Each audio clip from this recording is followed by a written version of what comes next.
Nagtagisan ng galing, strategy at lakas ang mga lumahok sa palaro sa pista ng Barangay Santo Tomas dito sa Santa Maria, Bulacan. Game na game ang lahat, lumabas sila para makisaya sa mga sikat na larong Pinoy. Sa Palo Sebo nga, pati ang audience invested sa laro ng mga kalahok.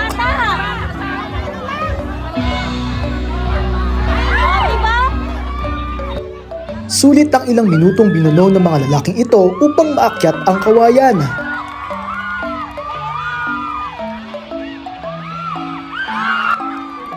Dahil sa huli, nakapag-uwi sila ng cash prize. Sabi nga nila, sa hinaba-haba man ng presisyon, ganito kasi yan, kumuha ka lang, kumuha ka ng yelo, saka gin. Sa inuman pa rin ng tuloy, ayun naman pala, nakafocus sa goal. Dito naman sa larong ito, buko ang pinag-aagawan. Medyo naging resting na nga ang eksena. Pero may mga nakaantabay namang medical team, kaya una pa rin ang kaligtasan. Mayroon ding hilahan ng lubid. Dito nasukat ang lakas ng pagtutulungan, pati ang sini ng pagle-let go kung hindi na talaga kaya. They ask you how you are, you just have to say that you're fine when you're not really fine, but you just can't get into it because they would never. Enjoy rin ang mga bata sa sakre sa tumbang preso. Pero ang iba, kailangan pa ng konting practice. Medyo hindi pa kasi asintado. Okay lang yan, Utoy. At least sinubukan mo.